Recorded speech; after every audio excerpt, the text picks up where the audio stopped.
AP투자연구소입니다. 자, 11월 6일 오늘 증시 특징 한번 살펴보아야 할 텐데요. 겉보기에는 무난무난했던 것 같지만 실상 체감하는 증시는 하락장인 이유와 지금 우리가 외국인의 수급이 심상치 않다는 것을 인지해야 하는 그 포인트들을 한번 좀 살펴보도록 하겠습니다.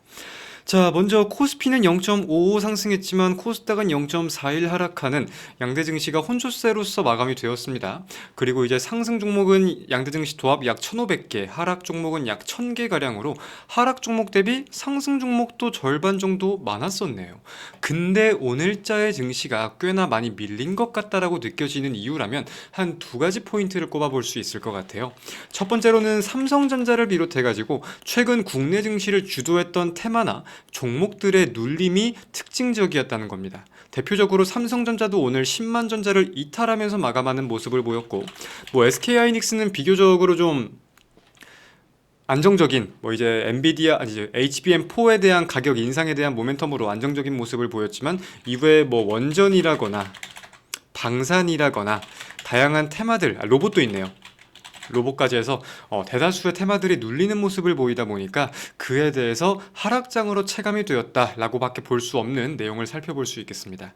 그리고 두 번째로는 외국인의 수급에 대해서 지금 좀 우리가 심상치 않게 느껴야 할 부분이 뭐가 있냐면요. 일단 오늘도 물론 코스피에서 외국인이 1조 6천억 이상 순매도하는 모습을 보였습니다. 물론 코스닥에서는 1천억가량 매도로 크게 신경 쓸 수준은 아니었고, 반대로 선물시장에선 7천억가량 순매수를 하기도 했어요.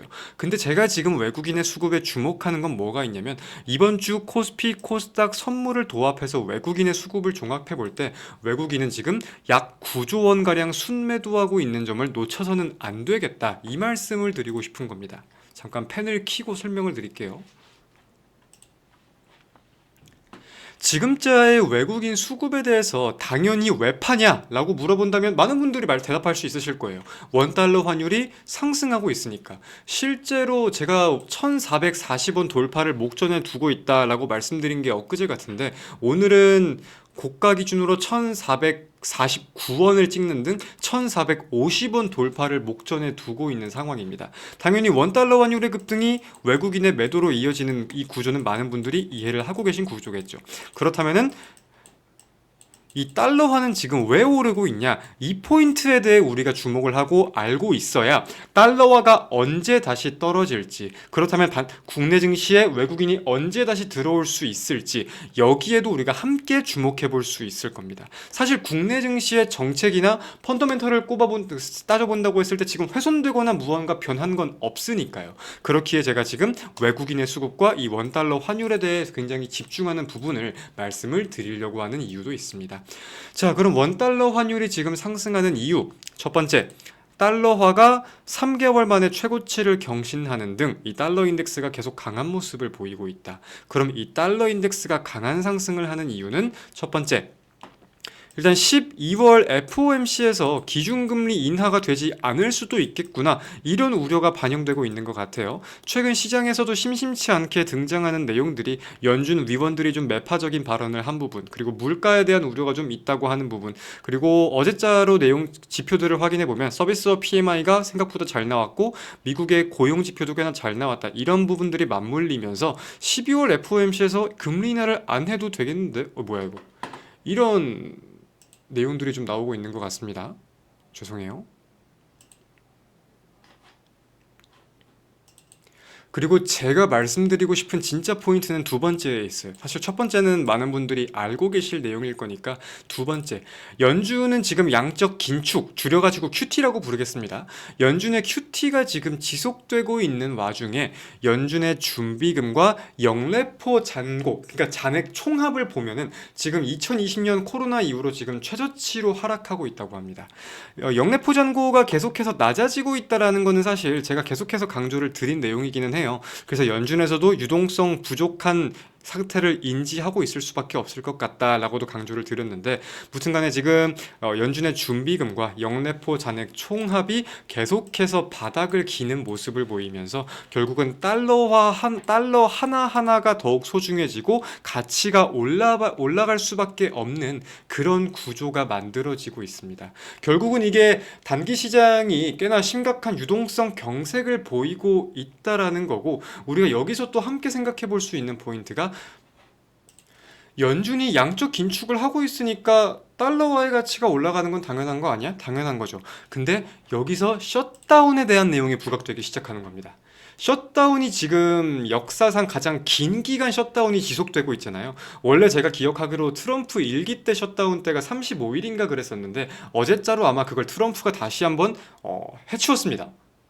그래서 이제 셧다운이 장기화되면서 시중 유동성이 빨려 들어가고 있는 그러한 구조에 대해 따져볼 수가 있는 거겠죠. 게다가 이제 국정 운영에 대해서도 정상적으로 진행될 수밖에 없다 보니까 현재 국제 금 가격도 다시 반등을 시작했고, 안전자산에 대한 선호 심리가 올라가고 있는 포인트를, 그런 내용들이 시장에 스트레스를 준다는 내용들을 이해해 볼 수가 있겠네요.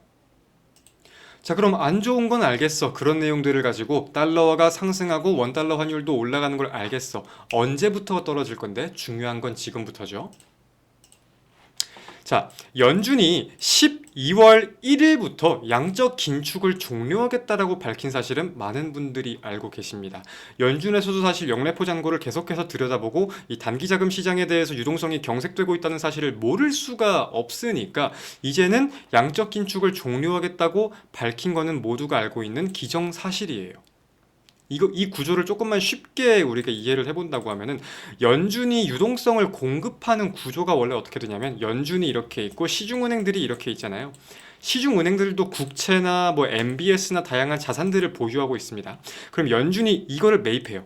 이거를 가져오는 대신에 돈을 주겠죠. 매입 대가에 대해서. 그럼 이 시중은행들은 돈들이 생기니까 이거를 시중에 풀겠죠. 대출이 되었던 어떤 게 되었던 구조가 만들어지잖아요.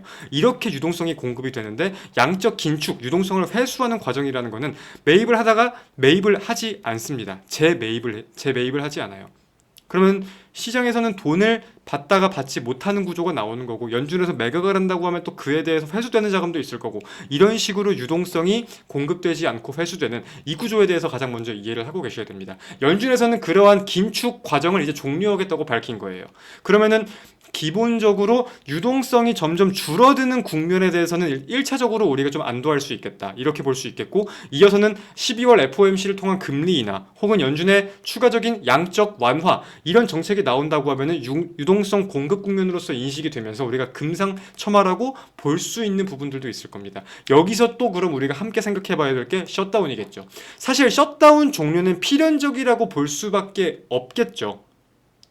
계속해서 이 상태로 국정 운영을 할 수는 없을 거니까. 근데 이제는 좀 확실하게 필요한 때가 점점 다가오고 있다라고 생각을 해야 되는 게, 셧다운 종료는 기본적으로 안전자산 선호 심리를 낮출 것이고, 국정 운영이 정상적으로 돌아가면서 어떻게 유동성을 공급할 것인지 다양한 방안에 대해 고민할 수 있는 그게 나올 겁니다. 그럼 TGA 잔고를 뿌린다거나, 아까 말씀드린 대로 뭐 양적 완화에 대한 방안을 생각한다거나, 단기채 시장에 대해서 다른 방법을 고안한다거나, 다양한 내용들이 있을 거니까 트럼프가 금리 인하에 대해 다시 한번 외칠 수 있는 배경이 만들어지기도 할 거고요. 그래서 이런 내용들을 종합해서 본다고 했을 때, 우리가 달러화가 이렇게 다시 눌리면서 외국인이 국내 증시에 돌아올 수 있는 그 부분에, 그 포인트에 집중을 하고 있어야 한다, 이렇게 좀 정리를 해볼 수 있겠습니다. 그래서 지금 시장에 가장 좀 큰 변수라고 하면 AI 고평가 논란도 있기야 있겠지만, FOMC, 달러화의 급등, 셧다운, 이런 미국 국정에 대한 내용들을 생각해 볼 수 있을 거예요.